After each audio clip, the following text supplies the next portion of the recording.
하나님의 말씀은 갈라디아서 2장 6절부터 10절까지입니다.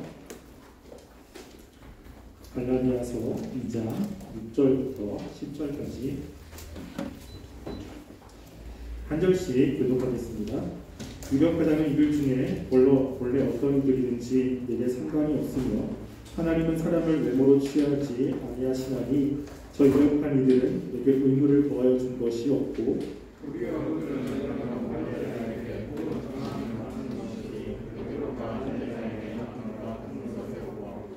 베드로에게 역사하사 그를 할례자의 사도로 삼으시니가 또한 내게 역사하사 나를 이방인의 사도로 삼으셨느니라.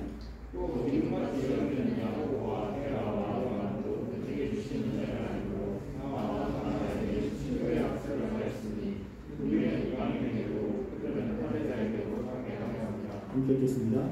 다만 우리에게 가난한 자들을 기억하도록 부탁하였으니 이것은 나도 본래부터 힘써 행하여 왔느니라.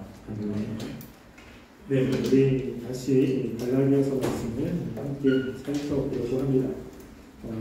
그동안 살펴봤던 것은 사도 바울이 예루살렘에 올라간 사건에 대해서 기록을 하고 있습니다. 하나님의 계시로 예루살렘에 올라갔죠. 그리고 예루살렘에 올라가서 유력한 사람들과 함께 이야기를 했습니다. 그 사람들이 사도 바울에게 어떠한 것도 주지 않았음을 이야기를 하면서 하나님께서 사도 바울을 하나님의 사람으로 세우심을 지금 말씀을 통해서 이야기를 하고 있습니다. 특별히 우리 오늘 읽었던 6절부터 10절은 헬라어에서 한 문장으로 되어 있습니다.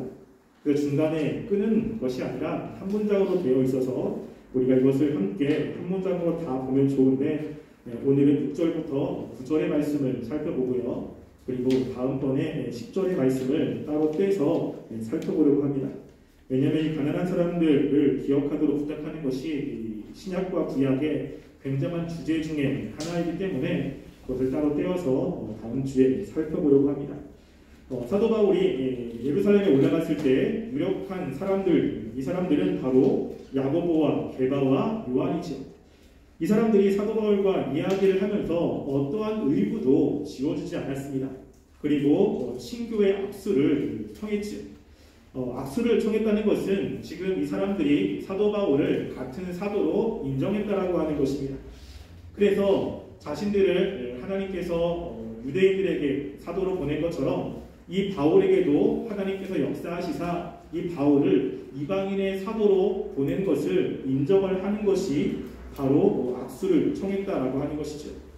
이렇게 악수를 청한 것은 지금 똑같이 하나님이 바울에게도 그리고 사도들에게도 역사했다는 것을 이들이 인정하고 있는 것입니다. 똑같이 하나님께서 하나님의 복음을 유대인에게 그리고 이방인에게 전하도록 했는데 이렇게 무엇인가 조금 다른 것은 대상이 다르면 전해지는 방법이 다를 수밖에 없다라고 하는 것입니다. 지금 유대인이나 아니 베드로나 그리고 야고보나 그리고 요한은 유대인에게 가서 복음을 전합니다.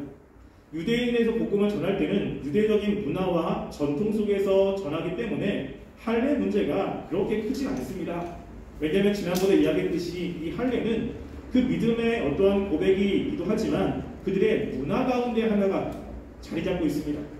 그렇기 때문에 그들이 자연적인 그런 문화 가운데 하나인 할례이기 때문에 이 할례가 특별히 문제가 되진 않습니다. 근데 할례가 문제가 된 것은 이방인들에게 복음을 전했을 때 문제가 되고 있는 거죠. 그 이방인들에게 복음을 전했을 때는 이제 예수님을 믿음으로 구원을 받기 때문에 할례를 굳이 행할 필요가 없습니다. 그런데 이방인들이 할례를 할 필요가 없는데 할례를 해야 된다고 이렇게 이야기하는 것은 이 유대인들이 이 할례가 구원의 조건으로 그들이 믿고 있기 때문에 그들이 예수님을 믿어도 할례를 행하지 않으면 하나님의 자녀가 될 수 없다고 믿기 때문에 그렇습니다. 그래서 지금 여기에 있는 이 바울과 그리고 바나바가 이방인들에게 복음을 전하는 사도로 삼아주셨고 그리고 야고보와 그리고 게바와 요한은 유대인들에게 전하는 사도로 삼아주셨기 때문에 이 바울과 바나바가 할례를 행하지 않는다고 이야기를 해도 이 유대인들에게 가서 복음을 전하는 이 사도들이 그것에 대해서 특히 제재를 하고 있지 않다라고 하는 것입니다. 우리가 여기서 하나 알 수 있는 것은 무엇이냐면요. 우리가 복음을 전할 때 그 내가 복음을 전하는 사람이 어떤 사람이냐에 따라서 우리가 복음을 전하는 그릇들이, 내용들이 강조점이 조금 달라질 수 있다고 하는 것입니다. 우리가 이것을 좀 염두에 두어야 됩니다. 그래서 우리가 중요한 것은 뒤에서도 이야기하겠지만 다른 것과 틀린 것을 조금 구별할 줄 알아야 돼요. 틀리면 우리는 바로 잡아야 됩니다. 그런데 다른 것은 우리가 인정할 줄 알아야 되죠. 복음도 마찬가지입니다. 우리가 예수님께서 이 땅 가운데 오셔서 하나님 나라의 복음을 선포했습니다. 예수님이 선포한 그 복음의 핵심은 하나님의 나라입니다. 그래서 마태복음에 보면 천국이라고 이야기를 하고 누가복음에는 하나님의 나라에 대해서 이야기를 하죠. 그래서 하나님의 나라는 이런 것이다, 하나님 나라는 저런 것이다 라고 예수님이 정말로 강조했던 내용은 하나님의 나라입니다. 그런데 우리가 예수님이 하나님 나라를 강조했는데 로마서부터 시작해서 계시록까지 말씀을 보면 하나님의 나라에 대한 단어가 현저하게 줄어들고 있는 것을 보게 됩니다. 그러니까 바울도 하나님의 나라에 대해서 강조를 많이 안 해요. 하나님의 나라에 대해서 강조하기보다는 무엇을 강조하냐면 예수님의 죽으심과 부활하심을 강조를 많이 합니다. 그 중에 죽으심과 부활하심 중에 어떤 것의 강조점이 좀 많냐면 부활의 강조점이 조금 많아요. 아니 그러면 예수님은 하나님의 나라를 이야기를 했고 그리고 예수님을 믿는 바울이 그 예수님의 길을 따라서 복음을 전한다면 무엇을 이야기를 해야겠습니까? 하나님의 나라를 이야기를 해야 되는 거예요. 그런데 바울은 하나님의 나라라고 하는 단어를 많이 안 씁니다. 대신에 뭘 쓰죠? 예수님의 죽으심과 부활에 대한 이야기를 하고 있는 거예요. 어떻게 보면 그러면 바울이 예수님이 전한 그 복음을 다르게 변질시켜가지고 전하고 있는 것인가? 라는 생각을 할 수도 있습니다. 그런데 그런 것이 아니죠. 무엇이냐면 이 하나님의 나라에 들어가기 위해서 정말로 중요한 것은 예수님의 죽으심과 부활을 믿는 것이 굉장히 중요한 것입니다. 그러니까 예수님이 말씀하신 하나님의 나라를 이야기를 할 때 그 하나님의 나라에 들어가는 사람, 그 하나님의 나라에 관련되어서 이야기할 때는 예수님의 죽으심과 부활하심을 꼭 이야기를 해야 된다고 하는 거예요. 그 중에 죽으심과 부활하심 중에 중요한 것은 부활입니다. 부활. 왜냐하면 부활이라는 것을 이야기를 해야 예수님이 하나님의 아들이심을 증명할 수 있고 예수님이 그동안 했던 것들이 하나님이 인정하시는 것이라는 것을 증명할 수 있기 때문에 그렇습니다. 그러니까 그냥 바울이 예수님이 전한 하나님의 나라를 전하지 않았다고 해서 바울이 전한 복음이 틀렸다라고 이야기할 수는 없죠. 왜냐하면 대상이 달라지기 때문에 하나님의 나라를 전하기 위해서 바울은 예수님의 죽으심과 부활을 전할 수밖에 없는 것입니다. 내용이 같은 것이죠. 그 중에 바울이 무엇에 강조점을 뒀다고 이야기했습니까? 부활에 강조점을 뒀다고 이야기하죠. 그런데 우리가 이제 믿지 않는 사람들에게 예수님을 전할 때 예수님의 부활과 죽으심 가운데 어디에 강조점을 두고 있습니까? 대부분 죽으심이에요. 우리는 부활을 그렇게 강조하지 않습니다. 예수님이 우리를 대신해서 십자가에 달려 돌아가셨다라고 이야기를 참 많이 하죠. 그리고 부활에 대해서는 언급을 한번 하거나 그렇게 중요하게 여기지 않습니다. 왜 그렇지요? 대상이 다르기 때문에 그렇습니다. 문화가 다르고 대상이 다르기 때문에 그 당시 바울이 있던 그 사람들은 그 메시아가 누구냐 여기에 굉장히 관심이 많았습니다. 그래서 그 당시에 선지자들도 많았는데 선지자들이 하나님의 말씀을 전했고 그리고 그들이 이적도 행했고 기적도 행했어요.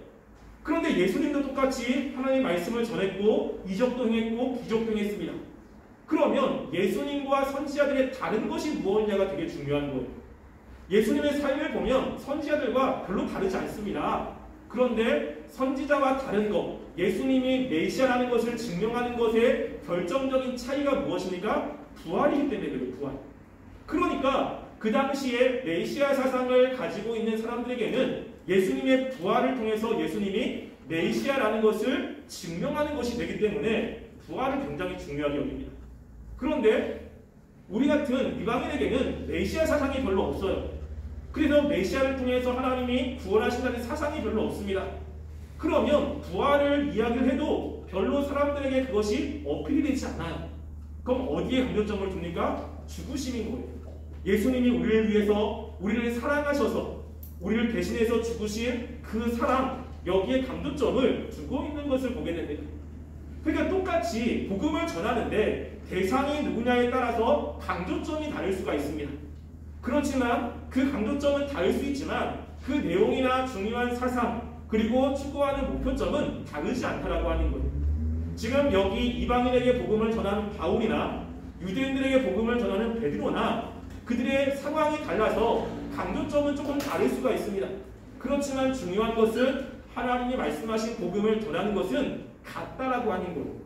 그렇기 때문에 이 유대인을 중심으로 했던 그 사도들도 이방인을 중심으로 한 이 바울에 대해서 친교의 악수를 내밀고 있는 것을 보게 됩니다.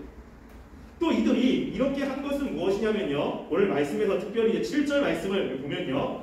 이렇게 친교의 악수를 나눈 그 결정적으로 중요한 것들이 있습니다. 자, 7절 보시면 이렇게 이야기하죠. 도리어 그들은 내가 무할례자에게 복음 전함을 맡은 것이 베드로가 할례자에게 맡음과 같은 것을 보았고 라고 이야기하죠. 자, 9절에 보면 이렇게 이야기합니다. 또 기둥같이 여기는 야고보와 게바와 요한도 내게 주신 은혜를 알므로 나와 바나바에게 친교의 악수를 하였으나 우리는 이방인에게로 그들은 할례자에게로 가게 하려 함이라 라고 이야기하죠. 지금 여기 보면 이 사람들이 친교의 악수를 하게 한 정말로 중요한 것이 있습니다. 그게 뭐냐면요. 7절에서는 보았고라고 하는 단어고 9절에서는 알았으며 라고 하는 단어입니다. 뭐냐면 지금 이 유대에 있는 이 야고보와 또 게바와 요한이 이 바울과 바나바가 하나님의 복음을 전했을 때 어떤 일이 일어났는지에 대해서 들은 거예요. 듣고 난 다음에 이들은 깨달은 것입니다. 아, 지금 이 바울과 바나바에게 성령님이 역사를 했구나. 지금 성령님이 역사하는 그것이 너무나 분명하구나라는 것을 깨달았고 그리고 알았다라고 하는 것입니다. 그렇기 때문에 친교의 악수를 지금 청할 수 있는 것이죠. 지금 바울과 그리고 바나바가 복음을 전하는 그것 가운데 성령님의 역사가 나타나지 않아요. 자신들 가운데 역사했던 그 성령과 같은 성령의 역사가 나타나지 않는다면 친교의 악수를 할 수가 없는 거죠. 그런데 친교의 악수를 한다는 것은 이들에게도 동일하게 성령님의 역사가 있다는 것을 이들이 깨달았고 그리고 보았다라고 하는 것입니다. 왜냐하면 이 성령님이 유대인을 중심으로 사역했던 베드로와 그리고 야고보와 요한에게도 역사를 할 뿐만 아니라 동일한 성령님이 이방인 가운데 역사하는 그리고 바울과 바나바에게도 역사하기 때문에 그렇습니다. 그래서 실제로 이 바울은 고린도전서 2장 4절 말씀에 이렇게 이야기를 합니다. 거기에 보면요. 자신이 이제 고린도 교회에게 쓰면서 이렇게 이야기하죠. 제가 읽어드리겠습니다. 내 말과 내 전도함이 설득력 있는 지혜의 말로 하지 아니하고 다만 성령이 나타나심과 능력으로 하여라고 이야기합니다.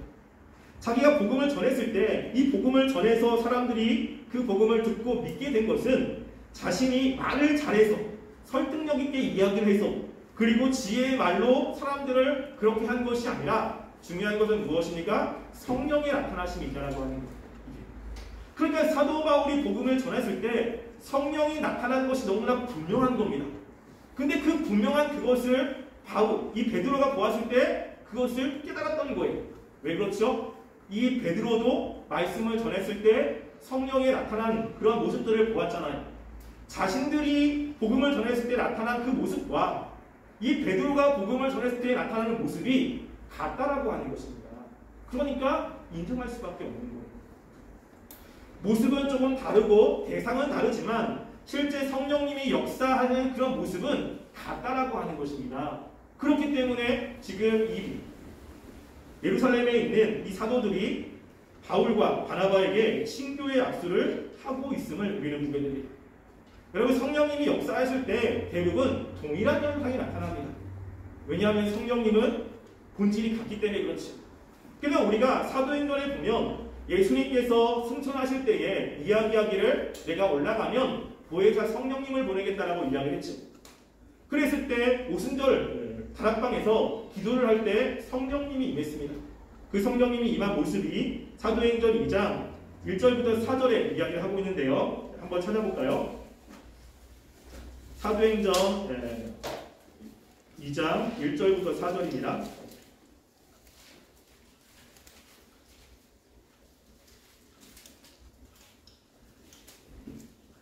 우리 한 절씩 함께 읽어보겠습니다. 사도행전 2장 1절부터 4절까지. 그러니까 1절 읽겠습니다. 오순절 날이 이리 이르매 그들이 다 같이 한 곳에 모였더니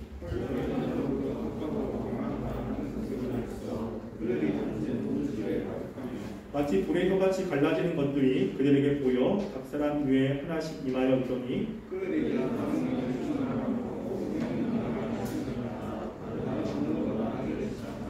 아멘. 여기 보면 이제 오순절 날에 다락방에서 기도할 때 성령님이 임했어요. 성령님이 임했을 때의 특징 중에 하나가 뭐냐면요, 그들이 다른 언어로 방언을 이야기했다라고 하는 겁니다. 그런데 지금 스데반이 복음을 전하고 스데반의 박해로 인해서 이 사람들이 뿔뿔이 흩어졌을 때 특별히 빌립이라고 하는 사람이 사마리아 지방에 가서 복음을 전했습니다. 그때 사마리아 지방에서 빌립이 전한 사람 그 복음을 사마리아 사람들이 많이 이제 듣고 예수님을 믿게 되었죠. 근데 우리가 알고 있듯이 유대인들과 사마리아 사람들은 관계가 별로 안 좋습니다. 서로 같이 스치는 것만도 굉장히 싫어하는 사람들이에요. 그런데 사마리아 지역에 복음이 들어갔다는 소식을 듣고 이제 사람들을 파송합니다. 정말로 그것에 하나님의 역사가 있는지를 보려고 하는 거예요. 근데 그곳에서도 성령의 역사가 나타남을 그 사도들이 보았습니다. 그것이 사도행전 8장 17절입니다. 자, 사도행전 8장 17절 말씀을 한번 볼까요?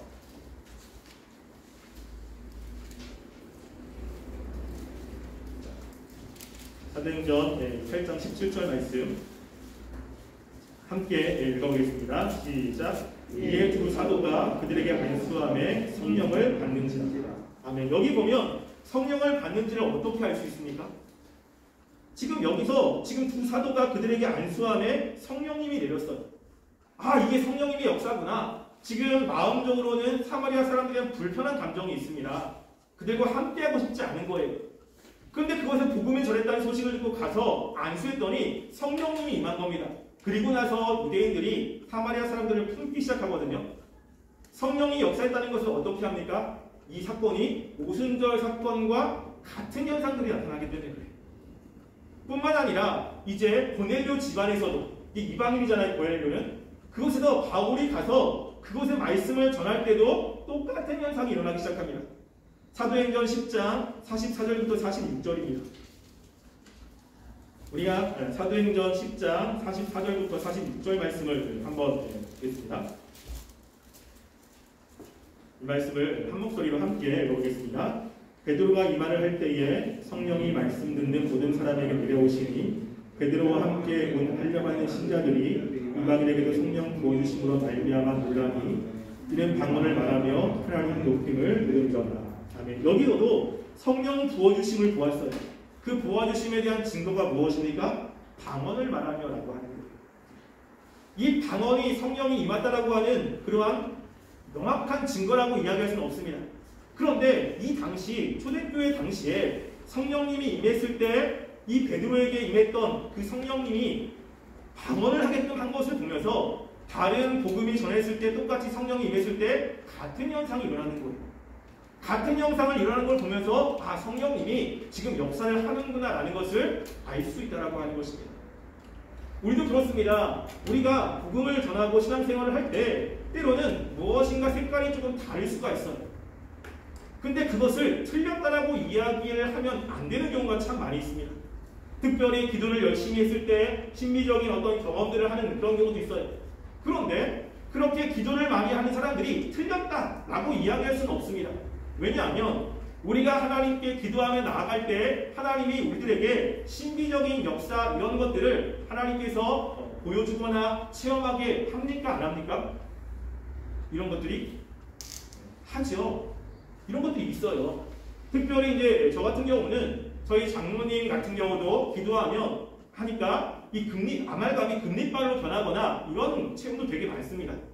방언을 하면서 환상을 보거나 이런 것들이 그 저희 장인어른과 장로님에게는 되게 많아요. 이런 것들이. 그러니까는 우리가 신앙생활을 잘 할 때 신비적인 체험이 분명히 있어요. 근데 신비적인 체험이 있다고 신앙생활이 엉망이다. 이렇게 얘기할 수는 없다라고 하는 것입니다. 우리가 정말로 중요한 것은 우리가 하나님의 역사가 어떻게 일어나는지를 정확히 알고 깨달아야 그 하나님의 역사와 같은 것을 보면서 하나님의 역사구나라고 알고 있고 틀린 것을 보면서 아니다라고 분별할 수 있어야 된다고 하는 거예요. 중요한 것은 우리가 하나님의 역사하신 이런 것들에 대한 명확한 경험과 그리고 분명히 분별할 수 있는 능력을 가지고 있어야 된다는 것입니다. 이런 것이 없이 편협하게 내가 가지고 있는 것, 내가 하는 것만이 옳다라고 이야기를 한다면 우리는 하나님의 역사를 제한할 수 있다고 하는 거예요. 만약에 베드로가 할례를 받지 않으면 구원을 받을 수 없다라고 이야기한다면 하나님은 바울을 통해서 이방인에게 할례가 아니라 믿음으로 구원을 받는다고 이야기하는데 이 베드로가 하나님의 역사하심에 대한 것들을 몰라요. 그러면 바울에게 역사하시는 하나님에 대해서 이 베드로는 제한할 수밖에 없는 것입니다. 우리가 신앙생활을 할 때 내가 알고 있는 것이 전부라고 생각하면 안 돼요. 내가 지금 경험하고 있는 것이 다라고 생각하면 안 됩니다. 성경에 정말로 많은 하나님의 역사하심들이 있는 거예요. 그런 것들이 무엇인지를 알아야 된다고 하는 것입니다. 특별히 고린도전서 3장 6절에 보면 사도 바울이 이런 이야기를 합니다. 특별히 이제 아볼로에 관해서 나는 심었고 아볼로는 물을 주었을 때 오직 하나님께서 자라게 하셨나니 라고 이야기하죠. 사도 바울은 고린도 교회를 세웠어요. 그런데 그 세운 그 터 위에 아볼로는 말씀을 잘 전했습니다. 그리고 말씀으로 교회를 잘 세웠습니다. 사도 바울이 한 거와 아볼로가 한 사역의 모습은 다를 수 있어요. 그걸 가지고 고린도 교회 안에 사람들은 아볼로가 더 뛰어나다 아니면 바울이 더 뛰어나다 이렇게 나뉘어지기 시작한 것입니다. 그거를 들은 사도 바울은 이야기를 하는 거죠. 사도 바울이나 아볼로나 중요한 것이 아닙니다. 무엇이죠? 그 가운데 하나님의 역사가 있는지가 중요한 거예요. 모습은 다를 수 있습니다. 그렇지만 바울에게 있을 때, 바울이 사역했을 때 하나님의 역사가 있으면 하나님이 바울의 사역 가운데 함께하는 것이고 그건 바울을 인정해야 되는 거죠. 아볼로의 사역 가운데 하나님의 역사가 있다면 아볼로의 그 사역을 인정해야 된다는 것입니다. 사역의 모습은 다를 수 있어요. 그런데 거기서 중요한 것은 무엇입니까? 하나님의 역사가 있느냐, 하나님이 잘하게 하느냐라고 하는 것입니다. 바울에게 양육받은 사람들은 아볼로에게 양육받은 사람들이 좀 불편할 수 있습니다. 왜? 자신과 좀 다르기 때문에 그렇지. 아볼로에게 양육받은 사람은 바울과 함께 있던 사람은 조금 불편할 수 있습니다. 왜? 자신과 신앙의 색깔이 좀 다를 수도 있습니다. 그런데 거기서 중요한 것은 이 조금 불편하냐 그렇지 않느냐가 아니라 하나님의 역사가 있느냐 그렇지 않느냐라고 하는 거예요. 하나님께서 그때그때에 맞는 상황 속에서 그때그때에 맞는 사람들에게 역사하셔서 하나님이 일하시기 때문에 그렇습니다. 근데 우리가 중요한 것은 하나님의 역사하심이 어떻게 나타나느냐, 하나님이 일하실 때 어떤 반응과 어떠한 일들이 일어나느냐, 이런 것들을 보는 눈이 우리에게 필요하다고 하는 것입니다. 그래서 우리가 그런 것들을 위해서 기도하셔야 돼요. 그래서 나와 조금만 다르면 뭐 틀린 거야, 나만 조금만 다르고 그러면 그것은 아닌 거야 라고 절단하거나 아니면 분리주의처럼 나누는 것은 하나님이 원하시는 모습이 아니라는 것입니다. 만약 그렇게 나눈다면 이 바울과 이 베드로는 함께 할 수가 없습니다. 이 둘 다. 우리가 여기서 또 하나 알 수 있는 것은 무엇이냐면요, 하나님의 역사하심은 일방통행이 절대 아니라는 거예요. 우리가 지난번에 살펴봤듯이 하나님께서 지금 예루살렘에 올라가서 이렇게 갈 때 하나님의 계시로 올라갔습니다. 그럼 하나님께서 바울에게 무엇인가 역사를 했다라고 하는 거죠. 근데 역사를 했을 때 하나님이 예루살렘에 있었던 이 베드로와 야고보와 요한에게 역사를 하지 않았다면 올라가서 같이 이야기할 때 트러블이 생길 수밖에 없습니다. 그래서 바울은 하나님의 역사로 올라갔는데 하나님이 베드로나 야고보와 요한에게 역사하지 않으면 서로 이야기가 안 되고 그 안에서 의견 충돌이 일어날 수밖에 없죠. 그런데 베드로에게 그리고 야고보에게 요한에게 하나님이 동일하게 역사하셔서 이 바울이 올라가서 이야기를 할 때 그 예루살렘에 있었던 사람들도 바울의 이야기를 듣고 서로 함께 하나님을 위해서 가도록 서로 악수를 청하고 있다는 것을 우리는 알게 됩니다. 여러분, 무엇인가 하나님이 나에게 역사했어요. 근데 정말로 이것이 하나님의 역사다 라고 했을 때 나만 확신이 있고 나만 뜨겁고 나만 열정적이면 이것이 하나님의 역사냐? 그렇지 않습니다. 하나님은요, 하나님의 사역을 하는 한 사람이 아니라 같이 사역을 하는 사람들의 마음을 동일하게 움직이신다고 하는 거예요. 여러분 성경에서도 그런 것이 있습니다. 하나님께서 이스라엘 백성들을 바벨론의 포로로 끌려가게 했어요. 하나님이 예레미야를 통해서 70년 후에 다시 예루살렘으로 돌아오게끔 하나님이 하시겠다고 약속을 했습니다. 70년이 되었을 때 하나님은요, 그 당시 페르시아 왕이었던 고레스의 마음을 감동시키셔서 이스라엘 백성들이 예루살렘으로 돌아가도록 조서를 꾸몄습니다. 그것이 에스라 1장 1절이 나오는데요. 우리 에스라 말씀 한번 볼까요?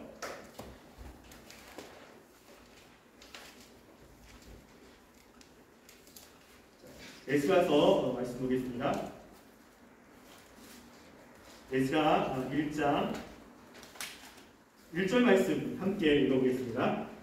1장 1절 보겠습니다. 시작. 바산 고레스 원년에 여호와께서 예레미야의 입을 통하여 하신 말씀을 이루게 하시려고 바산 고레스의 마음을 감동시키심에 그가 온 나라에 공포도 하고 조소 내려 우려되. 아멘. 여기 보면 하나님께서 바사왕 고레스의 마음을 감동시키셨죠. 그래서 하나님의 일을 하시려고 이 왕의 마음을 움직였습니다.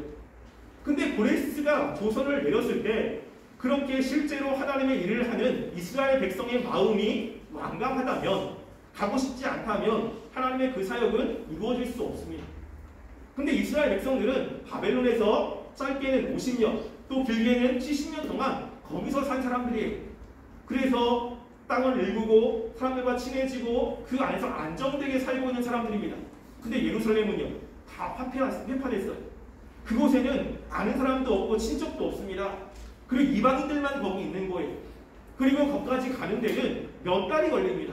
가는 가운데 죽을 수도 있고 또 가서 살아가는 삶이 굉장히 불안정한 곳이에요. 근데 고레스가 야 이제 너희 고향으로 돌아가도 된다 라고 이야기했을 때 그 바벨론 안에 있는 이스라엘 백성들이 다시 고향으로 가는 것은 굉장히 쉽지 않은 결정입니다. 그런데 그 일을 하나님이 하시고 있는 거죠. 그러니까 하나님이 또 어떤 것도 역사를 하시냐면요, 우리 이 1장 5절 말씀도 한번 읽어볼까요? 자, 에스라 1장 5절 말씀 함께 읽어보겠습니다. 시작. 이에 유다와 베냐민 족속들과 제사장들과 레위 사람들과 그 마음이 하나님께 감동을 받고 올라가서 예루살렘에 여호와의 성전을 건축하자 하는 자가 다 일어나니. 여기 보면요, 그 고레스의 칙령을 들은 사람 가운데 그 어떤 사람들이 있습니까? 마음이 하나님께 감동을 받고 올라가고자 한 사람들이 있다는 거예요. 그러니까 하나님께서 그 말씀을 들은 이스라엘 백성 가운데서도 그들의 마음을 바꿔주시고 있는 것입니다. 그래서 어려운데, 그리고 굉장히 좀 힘든 길인데, 그럼에도 불구하고 하나님께서 그 마음을 움직여 주시니까 그렇게 가기로 결단한 사람들이 모이기 시작하는 거예요. 누가 역사하고 있죠? 하나님이 역사하고 있는 것입니다. 그런데 그렇게 가서 예루살렘의 성전을 지을 때 또 뭐가 필요합니까? 성전에 집기류가 필요하죠. 그 집기류를 가지고 가야 그 성전을 건축할 수 있습니다.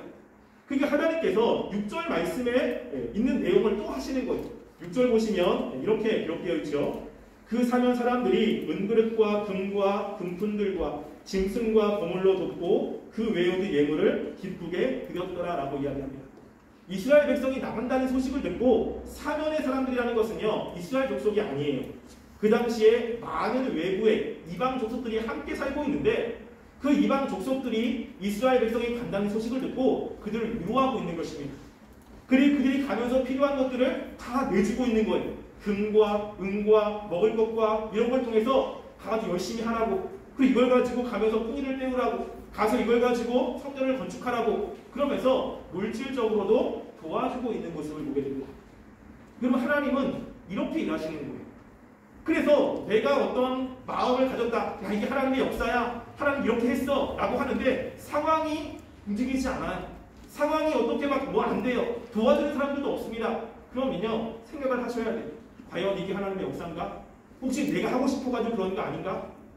그런데 하나님의 역사가 있을 때는요, 나만이 아니라 내가 가는 그곳에 하나님이 야 정말로 예배해 주셨구나, 하나님이 지금 이렇게 하시고 있는구나 라고 하는 것을 그 곳곳에서 발견하는 것을 볼 것입니다. 저도 그랬습니다. 여러분도 알다시피 저는 인천에서 있었고요, 일산에서 있었어요. 저는 일산과 인천을 넘어선다는 것은 꿈에도 생각하지 못했습니다. 그러다가 하나님의 은혜로 부산에 내려오게 된 거죠. 근데 부산에 내려오면서 연고지도 없습니다.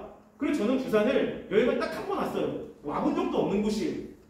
근데 이쪽으로 오는데 와가지고 집을 알아보고 또 면접을 보는 가운데 저는요, 하나님이 그 순간순간마다 역사하시는 것들을 저는 경험을 했어요. 그걸 통해서 야, 하나님이 정말로 나를 이곳 가운데 인도하시는구나 라는 것들을 정말로 많이 경험을 했습니다. 그러면서 확신한 거죠. 아, 하나님께서 이쪽으로 인도하시는가 보다. 무엇인가 나는 모르지만, 그리고 나는 알 수 없는 것이지만 하나님이 무엇인가 계획이 있기 때문에 이쪽으로 보내셨구나라고 저는 확신하면서 이 사역을 하고 있는 것입니다. 또 언제 어떻게 될지는 알 수 없죠. 우리가 하나님의 역사는 바로 이렇게 나타납니다. 나 혼자만, 그리고 하나님의 역사가 하나님의 은혜가 또 하나님의 계획이 나한테 들려줬는데 그 일을 추진해 나가는데 아무것도 없어요. 도움의 손길도 없고 내가 가는 곳에 하나님의 역사라고 하는 것들이 하나도 나타나지 않습니다. 여러분, 그럼요, 아닐 수도 있습니다. 하나님의 역사는 일방통행이 절대 아닙니다. 함께 할 수 있는 사람들을 붙여주시고 같은 마음을 주시고 할 수 있는 상황들도 열어주시는 것들이 있는 거예요. 어렵지만 그 순간순간마다 하나님이 역사하시는 것들을 명확하게 경험하는 일들이 있다는 것입니다. 지금 바울도 마찬가지죠. 예루살렘에 올라갔을 때 올라가는 것도 하나님의 계시에 따라서 올라갔습니다. 올라갔는데 예루살렘 사도들과 이야기가 잘 안 돼요. 더 어려워져요. 그러면 사도 바울의 사역은 훨씬 더 어려워집니다.